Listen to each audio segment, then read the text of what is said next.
Então, hoje ficamos de conversar sobre VEMP, né, que são os potenciais evocados miogênicos vestibulares, tá?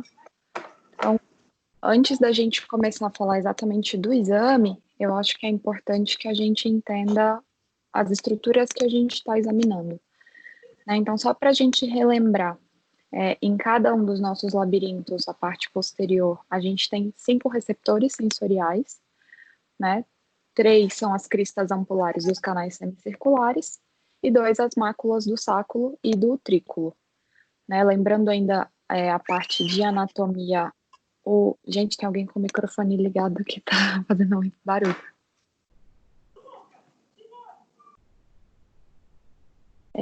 O meu mouse aparece para vocês?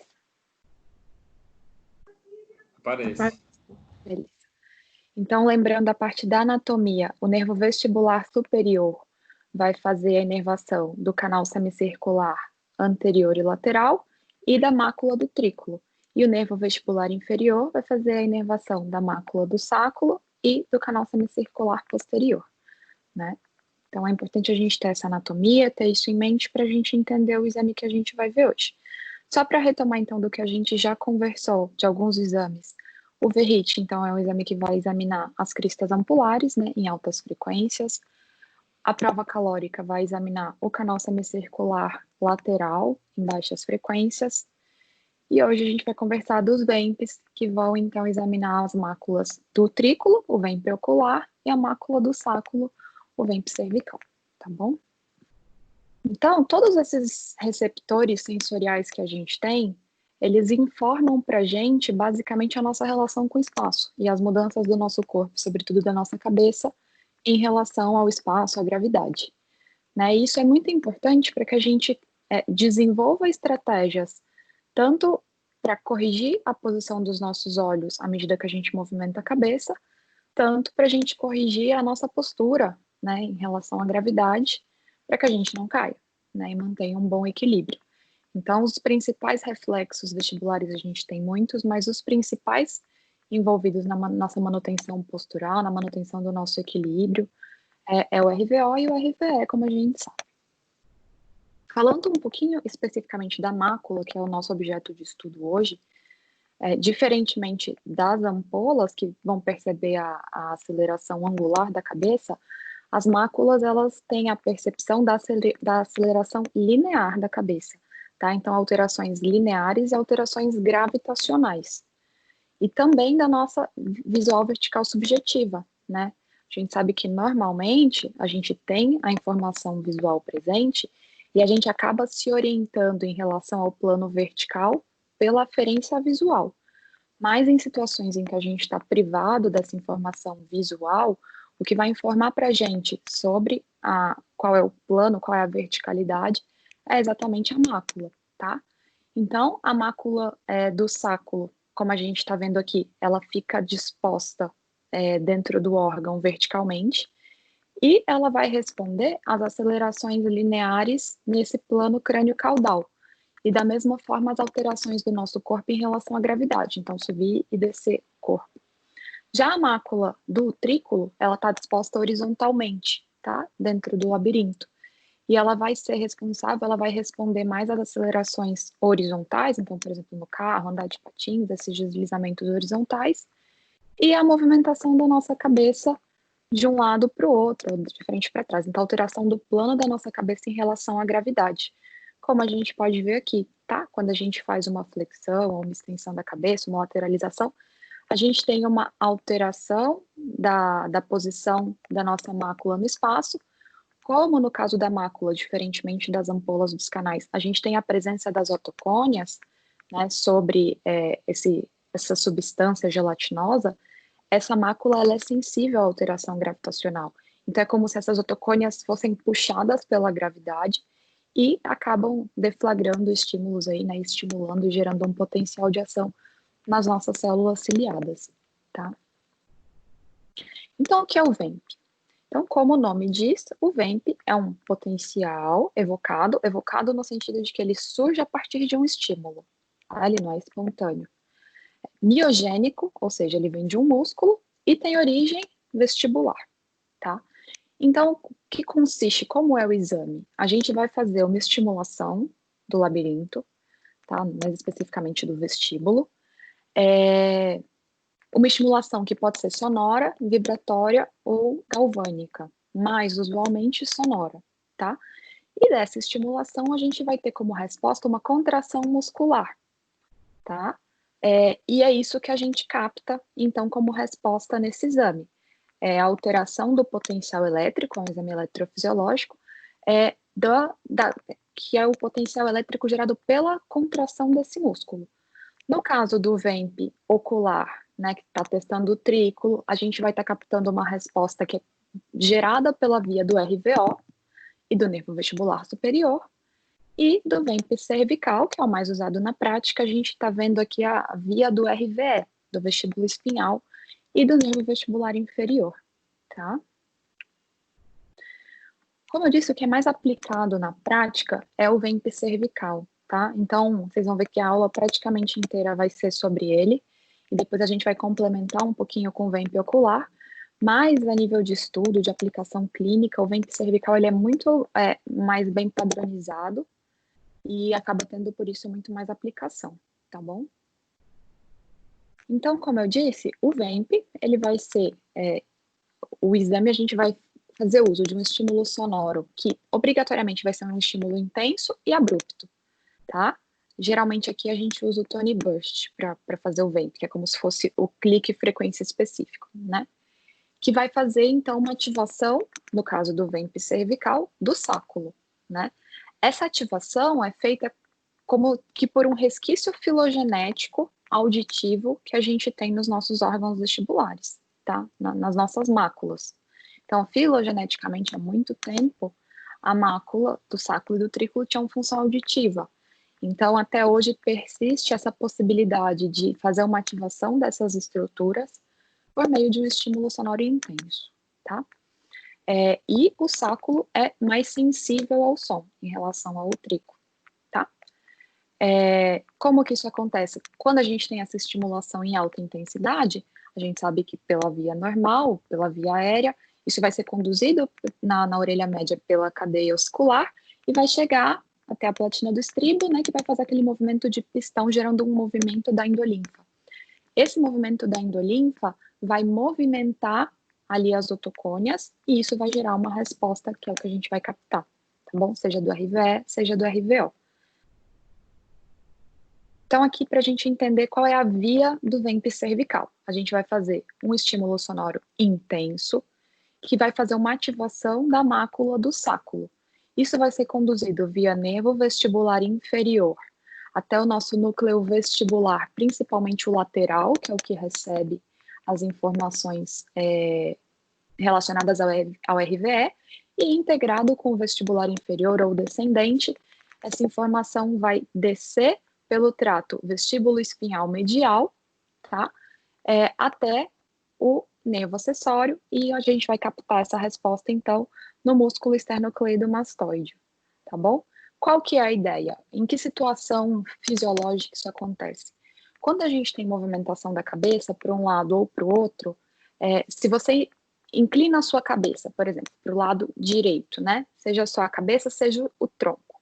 Qual a informação que chega até o tronco? Esse lado está sendo estimulado. Você vai ter um aumento do input do lado direito, que é o lado que você está inclinando. Qual é a resposta que o corpo precisa produzir? Ele precisa gerar um RVE para que você corrija a sua postura e não caia, certo? Então, é essa mesma via que a gente vai testar aqui, tá bom?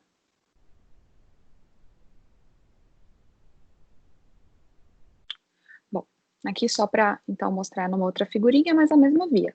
Sáculo via nervo vestibular inferior, até os nossos núcleos vestibulares, descendo pelo trato vestibulo espinhal medial, e a gente vai captar isso no pescoço, tá? Então, por que é muito importante a gente conhecer essa via, tá? Primeiro aqui tá só a definiçãozinha do VEMP, mas é o que a gente já conversou, mas é por esse motivo aqui, olha, se vocês prestaram atenção quando eu descrevi a via que a gente está usando, apesar da gente usar um estímulo sonoro, a gente não está usando o nervo auditivo como aferência. A gente está usando o nervo vestibular. Então, o VEMP é um exame que a gente pode fazer em pacientes surdos, tá? Em pacientes surdos com perda neurosensorial. Mas mesmo que seja uma perda neurosensorial profunda, se o sistema vestibular dele estiver preservado, o VEMP vai estar presente, tá? Então, é uma possibilidade de avaliar pacientes, por exemplo, para implante, ou com, né, perdas importantes, para saber como está o funcionamento do sistema vestibular dele, tá? Justamente porque o som é usado não pela via auditiva, mas como uma pressão sonora que vai deslocar ali os otolitos e acabar gerando uma resposta da via vestibular, tá bom? Como que é a técnica do exame, então? Então, para a gente fazer o VEMP cervical aqui, o paciente vai estar sentado e a gente vai fazer a rotação do pescoço sempre no sentido contralateral ao lado que a gente está estimulando. Aqui, como vocês podem ver, a gente está testando o lado direito, o fone de inserção está nessa orelha, que é onde a gente vai, né, então, produzir o estímulo sonoro, e a paciente está virando a cabeça para o lado esquerdo. Por quê? Porque assim ela vai estar fazendo uma contração ativa do esternocleidomastoide. E a gente precisa dessa contração ativa para captar a resposta. Porque o que a gente capta, na verdade, é como se fosse a alteração de tônus desse músculo. Então, toda vez que a gente vai fazer um VEMP, o músculo que a gente está investigando precisa ter uma contração ativa, tá? Para fazer o exame. Então, aqui ela tá a gente está testando a orelha direita, ela está rodando a cabeça para o lado esquerdo, de modo a deixar o esternocleidomastoide ativado. A gente vai, então, posicionar o fone de inserção na orelha que a gente está testando. Um eletrodo vai no esternocleidomastoide, um vai na fronte, um vai no externo. Isso vocês não precisam decorar.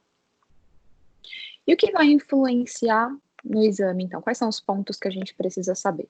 Então, primeiro, foi o que eu já falei, isso é muito importante. Esse exame, a gente pode ter resposta, pode ter VEMP, mesmo em pacientes com perdas auditivas profundas, desde que essas perdas sejam neurosensoriais, tá? Quando esse exame não vai estar presente? Então, primeiro, nas disfunções vestibulares mais severas, né? Ou, por exemplo, no caso de um paciente de pós-operatório que teve uma secção dos nervos vestibulares, por exemplo, um pós-op de Chivanoma, ou uma labirintite por algum motivo, né? E também nas alterações condutivas de orelha média. Por quê? Porque lembra que o VEMP, para ele ser desencadeado, como ele é um resquício filogenético, ele precisa de sons de alta intensidade. Então, se você tem um problema de orelha média que gere uma alteração condutiva, esse som que você está emitindo não vai chegar na orelha interna com a mesma intensidade, porque ele se perdeu na orelha média, tá? Então, você não vai conseguir deflagrar a resposta, né? Porque não vai ativar a sua mácula. Porque você dá um estímulo de 90 decibéis, mas ele vai perder aí uns 30, talvez na orelha média, vai chegar lá a 60. E 60 decibéis, 70, normalmente não é uma intensidade suficiente para gerar resposta, tá? Então, é muito importante que a gente tenha isso em mente. Alteração condutiva, não tem como a gente fazer o VEMP. Com relação a sexo, idade, a gente não nota muita diferença na resposta, tá? Não é uma coisa muito homogênea. Então, as alterações de amplitude, de latência, elas são muito variáveis entre indivíduos, mas elas não têm um padrão de distribuição por sexo nem por idade, tá? Mas, mais uma vez, é muito importante lembrar que na perda auditiva condutiva a gente não vai ter resposta, tá bom? Por isso, sempre antes de fazer o VEMP, a gente precisa fazer uma boa otoscopia, de preferência, como todo exame eletrofisiológico, que o paciente já tenha uma áudio e uma imitância, né? Até porque isso vai dar pistas para a gente durante a realização do exame. Só para a gente, então, fixar isso um pouquinho, aqui a gente tem o caso de um paciente masculino, de 45 anos, que tinha uma queixa de uma hipoacusia e zumbido à direita, de longa data. Tinha uma história também de uma torreia recorrente desse mesmo lado, uma tontura tipo desequilíbrio e uma plenitude aural associada, tá? Essa é a áudio desse paciente. Então, as queixas à direita, a gente vê que esse paciente tem uma perda condutiva, aí leve, né? Mas com um reconhecimento de fala normal, né? Com SRT compatível, uma curva A à esquerda e não fez curva à direita, tá? Não conseguiu vedar essa orelha para fazer a pesquisa da timpanometria. Quando a gente fez o VEMP dele, a gente depois vai discutir a morfologia da onda, mas aqui, do lado esquerdo, a gente teve um VEMP presente, normal. Do lado direito, não teve resposta. E aí a gente começa a se perguntar, por que não teve resposta? Pode ser uma doença de Meniere, na fase inicial, com uma hidropsia importante, que tem uma perda condutiva. Pode ser um paciente a reflexo, que tem um grande comprometimento da via vestibular. Até pode, mas nesse caso, olhando tanto para queixa, né, ele tinha história de atorreia, audiometria, ausência de possibilidade de fazer a timpanometria. Se tivesse feito a otoscopia de forma adequada, a gente ia ver que esse paciente tem uma perfuração. E só então para fixar aqui, se o paciente tem perda auditiva condutiva de orelha média, a gente não vai conseguir resposta no exame, tá bom? Então, assim, na verdade, quando a gente vê uma perfuração, principalmente uma perfuração mais ampla, a gente já sabe que não vai ter resposta naquele paciente, tá? Porque o som não vai conseguir chegar em grande intensidade para produzir essa resposta. Então, agora, como que é o exame? Tá? Como que é o VEMP cervical? O que a gente capta como resposta? O que é essa resposta muscular? Então, ela se apresenta como um complexo bifásico, tá? Um primeiro pico positivo e um segundo pico negativo, que vocês vão ver muito nos livros que a gente chama de P13, N23, porque 13 e 23 é a latência aproximada em milissegundos que essas respostas aparecem, tá? Então, fica fácil de decorar. E quais são os critérios que a gente avalia nesse exame? Como em qualquer exame eletrofisiológico, antes de mais nada, a reprodutibilidade dessa resposta. Então, toda vez que a gente for apresentar um exame, a gente, no mínimo, vai ter 2 respostas reprodutíveis, né? Então, fez, olha, uma bem parecida com a outra, ok, isso realmente é a resposta, não é um achado aleatório. A gente vai avaliar também a latência, a interamplitude e, o mais importante do exame, o índice de assimetria. Então, nesse exame, diferente dos outros, o que mais tem valor é a gente comparar o lado direito e o lado esquerdo. Por quê? Porque a variação de, por exemplo, de amplitude da resposta, isso vai variar muito de paciente para paciente, muito mesmo. Na literatura, se você for pegar os valores de referência, é assim, entre 30 e 300, é uma coisa muito variável. Então, é mais importante que a gente saiba se nesse paciente um lado é parecido com o outro. Até porque essa amplitude vai depender, por exemplo, se é uma vozinha com esternocleido fininho, magrinho, né, fraquinho, provavelmente a amplitude de resposta vai ser pequena.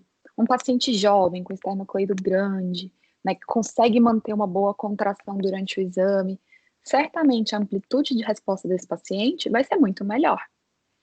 Então, o que é mais importante aqui é a comparação de um lado com o outro, tá? Então, essa é a principal informação do exame. A gente considera normal até 40% de assimetria. Mais do que isso, a gente considera aumentada. A assimetria não é normal, significa que um lado funciona mais que o outro, uma via está melhor do que a outra. E em situações específicas, onde há indicação, a gente vai ver quando, a gente pode fazer a pesquisa do limiar em que existe o VEMP. A gente lembra que, por exemplo, no Bera, a pesquisa de limiar, o que seria normal é em sons de baixa intensidade, né? 20, igual na áudio, seria uma audição normal. Aqui lembra que não é via auditiva, então aqui o limiar é alto, tá? O que é normal de limiar para VEMP é 70 a 75 decibéis. Não é incomum que ele só apareça 85, tá? Menor do que 70, já na verdade aí que é alterado. Então, um limiar diminuído, aqui nesse caso, é que está alterado. A gente vai ver por que isso acontece mais para frente. Carol, esse 95 aí é o tanto de decibéis que eu estou fornecendo? Isso, a Direita intensidade e em lateral, decibéis. 95. Exatamente. Tá, 95, você vê que aqui a gente não fez a pesquisa do limiar. Nesse caso aqui só está sendo feita, é como se fosse o neurodiagnóstico do Bera, tá? Não é exatamente esse nome que a gente dá, mas normalmente a gente não pesquisa o limiar. Uhum. Se a gente pesquisar, é, por exemplo, esse caso. Então, a gente vê que foi feito a 95 e foi reproduzido. E para você ter ideia de como o limiar é alto, no Bera, geralmente, a gente, né, se a 90, a 80, o neurodiagnóstico foi excelente, se você espera que o paciente tenha audição normal, a gente pode diminuir muito a intensidade do estímulo e procurar a resposta. Aqui, como é um limiar alto, a gente vai diminuindo, olha, de 5 em 5 decibéis, no máximo de 10 em 10. Tá? Porque você viu aqui, por exemplo, o limiar foi em 80, você vê que 75 não teve nada de resposta dos dois lados. Então, o exame é absolutamente normal, tá? É isso que a gente espera mesmo, que o limiar seja aí por volta dos 80. Aqui, só para vocês entenderem, porque nos próximos exames vai estar diferente, eu falei que a gente tem uma primeira deflexão positiva, igual a gente vê nessa foto, e uma segunda negativa, né? P13 e N23. A apresentação dessa resposta, a gente pode inverter, como se fosse espelhar isso no programa. Então, só estou avisando porque aqui no hospital a gente faz dessa forma, a gente acha que fica visualmente mais confortável. Então, vocês vão ver que a gente continua chamando de P13, mas na verdade ele fica como uma deflexão negativa, para ficar igual ao VEMP ocular, igual aos outros exames, tá? E quais seriam as principais indicações desse exame, então? Então, a gente tem que ter em mente. É um exame que está testando o nervo vestibular inferior, a via do RVE, tá? Deflagrado em sons de alta intensidade, não dá para fazer em pacientes com perda condutiva de orelha média, e ele não topografa a lesão, tá? Ele está testando a via como um todo. Se ele é ausente, pode ser desde periférico até central, até, na verdade, problemas motores do trato vestíbulo espinhal, tá? Então, quais são as principais indicações? Doença de Meniere, terceira janela, os casos de chivanoma, a gente pode usar como para topografar a lesão mesmo, você tem acometimento dos dois ramos, mas nos casos de chivanoma, a maioria das vezes ele vai ser ausente, tá?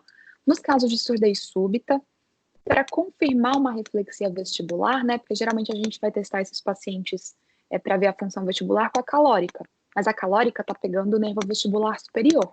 Então, para você confirmar que, por exemplo, ele não tem resposta mesmo, a gente pode fazer um VEMP cervical para ver se do nervo vestibular inferior ele tem alguma aferência. Ah, e por que isso é importante? É uma informação muito importante pensando na reabilitação desse paciente. Hoje, acho que, né, não tem como casar melhor, a gente viu que quanto mais aferência você tem, mais fácil é reabilitar esse paciente, tá? Então, é mais uma informação que soma pensando na reabilitação. E nos casos de VPPB, principalmente de repetição, casos mais sérios, a gente pode fazer para testar a função dessa mácula. Bom, na doença de Meniere, então, quando que a gente vai usar esse exame? A gente tem que pensar qual é a sequência de acometimento da doença dentro do labirinto. Então, a primeira porção do labirinto acometida é a cóclea, em seguida o sáculo e o trículo, né? E, por último, os canais semicirculares. Tá? Então, é importante que a gente tenha isso em mente para a gente saber qual é o timing de pedir cada exame. A gente também tem que lembrar que, bom, primeiro, nos estágios iniciais da doença, a gente tem alterações de hidropsia que são reversíveis. Então, você vai ter alterações mecânicas de distensão associadas à hidropsia ou bioquímicas, mas em crises, né? No período intercrise, isso volta ao normal. Nos estágios tardios, a gente sabe que essas alterações, elas são permanentes, né? Então, o labirinto membranoso, ele deixa de ter aquela capacidade de expandir e retornar à sua conformação normal.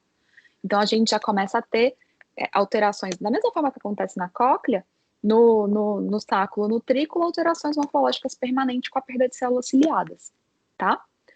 Então, nos estágios iniciais, o que a gente espera de alteração no VEMP cervical? Então, como a gente vai ter uma distensão do labirinto membranoso, e isso vai aproximar o labirinto da janela oval, da platina do estribo, a gente pode ter um VEMP normal ou até aumentado, tá? Justamente porque, como o vestíbulo está apresentando hidropsia, está distendido, é mais fácil de propagar esse estímulo sonoro de alta intensidade e despolarizar, ativar a mácula, tá? Então, pode ser normal ou mesmo aumentado. Nos estágios mais tardios, ou ele vai estar com amplitude reduzida ou muitas vezes ausente. Então, qual seria, pensando nessa sequência de acometimento e nos estágios da doença, o melhor momento para você pedir um VEMP? Bom, primeira coisa que muda é a audição, é cóclea, tá? Então, é no paciente que já tem uma cocleopatia, então ele já tem perda auditiva. Se ele tiver uma perda auditiva inicial, o ECOG é melhor. Lembra que a gente já conversou. Mas, por exemplo, o paciente que já tem uma perda auditiva estabelecida, não flutuante, uma perda ali de moderada para severa, é um paciente que o ECOG já vai ser muito pobre, vai te trazer muito pouca informação. Então, o que te ajuda mais? O VEMP. Por quê? Porque você vê se essa doença já está acometendo outras estruturas. Então, talvez a nível de prognóstico seja até mais interessante para um paciente com Meniere, com perda auditiva estabelecida, fazer um VEMP do que fazer um ECOG, tá? Na surdez súbita, né? Para que a gente usa o VEMP?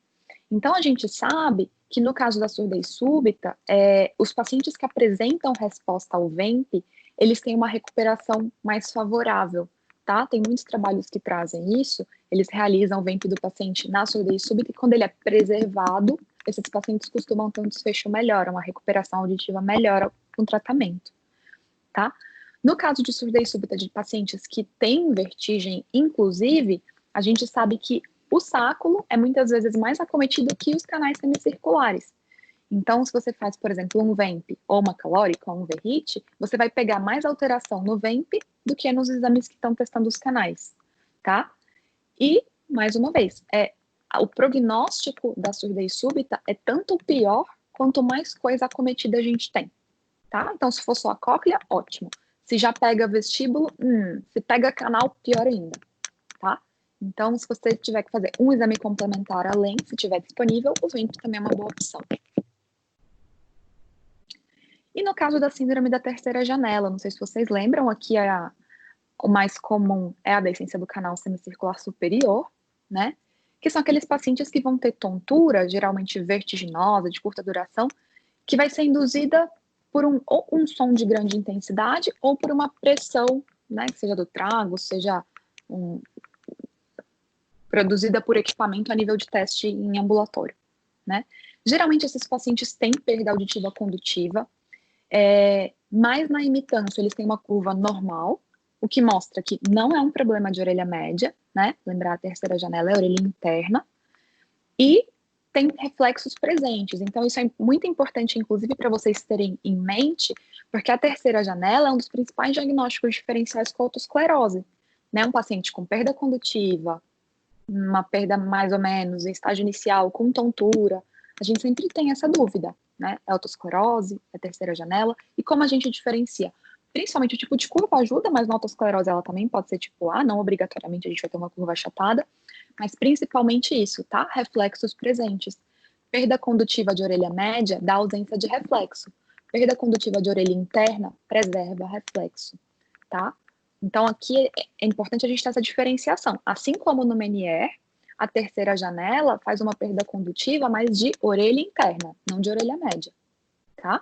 E aí, o que a gente vai ver no exame desse paciente? Um aumento grande da amplitude da resposta e uma diminuição do limiar, tá? Então, isso aqui, inclusive, tem autores que trazem que é patognomônico de terceira janela. A redução do limiar ao VEMP seria patognomônico de uma terceira janela, de uma deiscência de canal. Tá? E aí, e por que isso acontece? A gente tem que lembrar, a gente tem um labirinto ósseo e um labirinto membranoso. O labirinto membranoso, ele fica dentro do ósseo e ele é como se tivesse esmagadinho por ele. O labirinto ósseo contém a distensão do labirinto membranoso, né? E isso aumenta a resistência à distensão desse labirinto. Se você tem uma falha nesse labirinto ósseo, então se tem uma janelinha ali aberta de osso, essa pressão do movimento da endolinfa e a expansão do labirinto membranoso deixa de estar contida, de estar limitada pelo labirinto ósseo naquela porção. Então, você tem uma propagação de energia muito maior, porque ele consegue se distender, meio como se distender pela janela, tá? Isso gera uma propagação de energia muito maior. E por isso que a gente tem tanto um aumento da resposta quanto uma redução do limiar, tá bom? Então, Carol, só pra gente... Oi. Eu fiquei com uma dúvida aí quando você falou que alguns autores consideram essa redução do limiar patognomônica. Por que essa redução do limiar não aconteceria, por exemplo, no Meniere? Ela não acontece com tanta intensidade, porque no Meniere, apesar de você ter a hidropsia, o labirinto membranoso ainda não tem como escapar do labirinto ósseo, tá? Então, ele está hidróptico, isso aumenta, com certeza, a reverberação do movimento da endolinfa, mas ele não tem para onde escapar, ele continua contido da mesma forma pelo labirinto ósseo. Aqui não, aqui ele não está hidróptico, mas ele tem como se distender pela janela, tá? Isso dissipa muito mais energia. A questão é mais a dissipação da energia do que propriamente a hidropsia ou a perda condutiva de orelha interna. Mas então, no Meniere não viria alterado? Pode vir aumento de amplitude, mas não redução do limiar, são dois achados diferentes. Entendi. Tá? Entendi. Você pode aumentar o tamanho da resposta, justamente pela presença da hidrópsia. Entendi. Beleza, obrigada. Mas você não tá? Então, só para a gente ficar com o casinho, então, uma paciente de 50 anos que tinha uma história de crise de tontura vertiginosa de horas, tá? Com presença de zumbido, plenitude e hipoacusia à direita, já tem cerca de 7 anos. Ela conta que no início, principalmente a hipoacusia era mais flutuante. Hoje é uma hipoacusia que ela percebe o tempo inteiro e piora nas crises junto do zumbido e da plenitude. Ela também nota que tem uma relação alimentar, piora quando ela consome doce, piora quando ela está mais estressada. Essa é a áudio da paciente, tá? Então, assim como a queixa, ela tem realmente uma perda estabelecida do lado direito, uma perda que já é até pior nos agudos, né? E uma audição preservada do lado esquerdo. Quando a gente fez o VEMP dessa paciente, a gente teve resposta dos dois lados, tá? Então, tanto o lado esquerdo quanto o lado direito tem resposta. Aqui, a gente consegue ver a amplitude dessas respostas. Então, do lado esquerdo, 140, 95 milivolts, do lado esquerdo, 46 e 40. Um índice de assimetria de 50%, tá? Aumentado, porque eu falei, a gente considera normal até 40%, né? Então, uma paciente com alta suspeita de Meniere, né? Tanto a audiometria quanto a história, tudo muito sugestivo de um Meniere à direita. Importante, já com perda auditiva estabelecida e uma perda que a gente vê já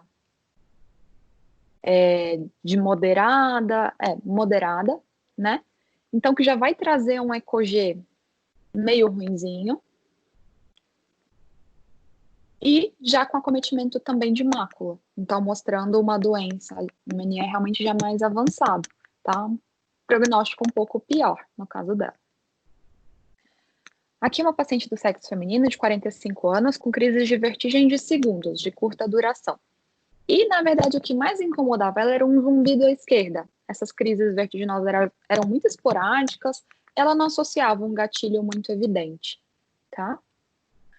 Na audiometria dela, à direita, uma quedinha discreta aqui nos mais graves, né? Principalmente em 250. Mas à esquerda, a gente vê que ela tem uma queda mais importante e tem um gap, né? Em 500 e 1000. Então, um gap, uma perda condutiva, com curva tipo A e com presença de reflexo, tá? Dos dois lados, que foi aquilo que eu comentei. Então, perda condutiva com presença de reflexo, a gente tem que pensar num problema de orelha interna. Ou que a gente tem que pensar ou que esse gap não existe, ou se ele realmente existir, se ele for confirmado, isso não é da orelha média, isso é da orelha interna, né? Fizemos o VEMP dessa paciente. Então, aqui à esquerda, a gente vê uma amplitude normal e um limiar aí ele cortou. Em 80, eu acho, tá? Desse lado, a gente vê uma amplitude muito aumentada. Como que eu sei disso? Porque esses dois traçados não estão na mesma escala. Então, aqui parece que não está muito aumentado, mas é porque a gente reduziu a escala do exame, tá? Para caber na mesma janela. Senão, esse aqui ia ficar do tamanho da folha e esse aqui ia ficar pequenininho. Então, a gente descreve o tamanho dessa resposta, tá? De um lado, 28, 35 milivolts, do outro, 134. Então, bem grande. E a pesquisa de limiar em 85 à esquerda e em 60 à direita, tá? Um índice de assimetria de 58%. Então, juntando todas essas informações, aumenta ainda mais a nossa suspeita de que isso é uma síndrome da terceira janela, de que isso é uma deiscência de canal, tá? O que foi confirmado pela tomografia. Realmente ela tinha uma deiscência do canal superior do lado esquerdo, tá? E aí o zumbido provavelmente associado a essa perda e, lógico, as crises de tontura também. Alguma dúvida com relação ao VEMP cervical? Não. O ocular é bem mais rapidinho. Tá. É bem mais rapidinho, até porque, como eu disse, a gente não tem muita padronização de latência, de amplitude, de nenhum desses parâmetros para o VEMP ocular. Tá? A maioria dos estudos usa o VEMP cervical. Então, o VEMP ocular ele vem como uma complementação e uma forma de investigar o nervo vestibular superior e o VOR. Mas a gente acaba usando mais as outras formas de testar a via do VOR, tá? Então, de novo, a gente vai estar usando um estímulo sonoro intenso que vai promover a ativação aqui do utrículo, né? Que é o que a gente está testando no VEMP ocular. Aqui, a gente vai obter essas respostas em eletrodos que a gente vai colocar pertinho dos olhos. Lá no cervical, a gente está vendo a atividade do esternocleidomastoide. Aqui, a gente está vendo do oblíquo inferior, tá? Então, a gente vai estar... o que é essa resposta do VEMP ocular? É a atividade eletromiográfica associada a esse reflexo vestíbulo ocular. É importante que a gente entenda que a resposta, a alteração elétrica, ela não representa exatamente o movimento, né? É como se fosse a alteração elétrica que acontece nessa musculatura, tá? E como eu disse, muitas vezes a gente usa em complementação ao VEMP cervical, por não ter valores tão padronizados. Então, como que é essa via? Aqui, diferentemente do VEMP cervical, a gente vai fazer o estímulo de um lado e captar a resposta do outro lado. Por quê? Porque a nossa via do VOR é cruzada para o oblíquo inferior. Então, aqui a gente está testando o nervo vestibular superior. Quem é que ativa o músculo oblíquo inferior? Como se fosse a estimulação, naturalmente, né? É a estimulação do canal semicircular superior. E o que ele faz? Ele vai inervar o reto superior do mesmo lado e o oblíquo inferior do lado oposto, tá? Então, por isso que a gente vai captar a resposta do lado contralateral, porque a via aqui é cruzada, tá bom? Então, a gente vai colocar o estímulo sonoro, por exemplo, à direita e captar a resposta no músculo à esquerda, tá bom? É importante também lembrar disso. Então, mesma coisa. Aqui a gente vai ter ativação por um estímulo sonoro intenso da mácula do utrículo. Isso vai via nervo vestibular superior até o núcleo vestibular. Daí para os núcleos oculomotores. E a gente vai captar, então, a resposta no músculo oblíquo inferior do lado contralateral. Então, é assim mais ou menos que a gente faz a montagem dos eletrodos. Então, a gente não testa ao mesmo tempo, lógico, é um lado depois o outro, mas a gente vai usar os dois eletrodos logo abaixo aqui da pálpebra, um na fronte, tá? E toda vez que a gente vai fazer, lembra que eu falei que para a gente captar essas respostas musculares, a gente precisa da ativação desse músculo, né? Então, a gente pede para o paciente olhar para cima, justamente porque, primeiro, ativa o músculo e, segundo, traz o oblíquo inferior mais para próximo do eletrodo, tá? Porque na posição de repouso do olhar, esse músculo está escondidinho dentro da órbita. Então, quando a gente faz esse movimento do olho, a gente traz o músculo mais para perto do eletrodo, o que melhora a captação da nossa resposta. Né? Tem que pensar que o esternocleidomastoide é um músculo enorme. Os músculos relacionados à motricidade ocular são músculos pequenininhos, né? Se comparados ao esternocleido. Então, a amplitude de resposta elétrica desses músculos é muito menor, tá? Então, tem que estar o mais bem posicionado possível esse eletrodo para você conseguir resposta, senão vai dar como ausente, sendo que, na verdade, é uma falha técnica. Tá? É um exame bem mais difícil de fazer. Então, como que é a resposta? Aqui, lembra que eu falei que no VEMP cervical, a gente tem primeiro uma deflexão negativa, seguida de uma positiva, né? Aqui, a gente tem uma positiva seguida de uma negativa, tá? Se você for captar no normal. Mas, como eu disse, a gente sempre inverte a nossa... Desculpa, aqui uma negativa seguida de uma positiva.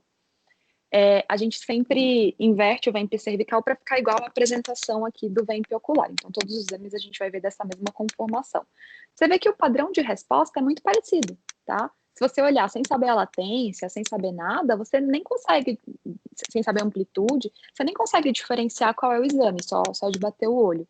As latências são um pouquinho diferentes. Aqui a latência é um pouco mais curta, até porque a via que você está testando é mais curta. Então, lá, lembra que era 13 e 23. Aqui é mais ou menos 10 e 16. Tá? Mas você vê que é em milissegundos, então a diferença Carol, pequena. desculpa, você foi falar e eu confundi. No VEMP ocular também é um positivo e um negativo depois. Não é isso? Lá é um positivo e um negativo. Aqui é um negativo e um positivo. Então, Aqui você fala no VEMP ocular. Isso. Aqui o normal é ser negativo e positivo, tá? Então isso aqui eu não estou espelhando a resposta, não. Lá que a gente espelha. Tá bom, tá? Beleza. Obrigada. Então, aqui está representado da forma como ele é. Então, é uma deflexão negativa seguida de um pico positivo, tá? É porque a gente acaba apresentando tudo da mesma forma que a gente acha mais fácil. E aí aqui a gente está vendo, então, a presença do reflexo em 95 e em 90, e nada em 85, que é o normal também, tá? É ter limiares elevados. Então, os mesmos parâmetros que a gente vai avaliar. A latência, que é justamente esse intervalo entre o estímulo é sempre em zero, tá? Então, tudo isso aqui de antes é artefato elétrico, não é nada da estimulação. Então, a partir de 0 até o primeiro pico, que, como eu disse aqui, é por volta dos 10 milissegundos. Aqui está até um pouquinho maior, mas está dentro da normalidade, 10, 12. A amplitude, que é do ponto mais negativo até o ponto mais positivo, tá? E aí, a partir dessa amplitude, a gente vai calcular a simetria, que, como eu disse, é a informação mais importante do exame. E a pesquisa do limiar para casos selecionados. A gente não faz para todo mundo, faz mais na pesquisa de terceira janela mesmo, tá? Então, aqui só para a gente ter uma ideia de um exame já completo, né? Então, ao mesmo lado direito, a gente fez para o lado esquerdo, replicou. O limiar aqui, olha, nem foi em 90, foi em 95 mesmo, que também é normal, não tem problema se aqui foi em 90, aqui em 95, desde que sejam próximos. O problema é um deles está menor do que 70, tá? E o índice de assimetria desse caso era normal, ele acabou cortando aqui embaixo um pouquinho, mas era normal, tá? A gente vê que as amplitudes, olha, são bem próximas, tá? E acho que era isso. Palmas lentas. Deixa eu tirar aqui, gente, que eu não consigo ver. Não sei, ai meu Deus, eu não sei nem parar de compartilhar minha tela. Carol, quanto tempo mais ou menos, por exemplo, no Menier? Eu vou saber se eu posso pedir que eu devo pedir o vento em preferência a eletrocálculo pela estabilização da perda auditiva? Mas ela nunca estabiliza, né? Esse que é o problema. Pelo menos ela está já estabelecida, não é que ela esteja estável, tá? Mas assim, ela não é mais flutuante. Então, se ela não é mais flutuante, você já tem uma lesão definitiva da cóclea, né? Que é o não tem primeiro momentos de órgão normalidade lesado. naquela audição.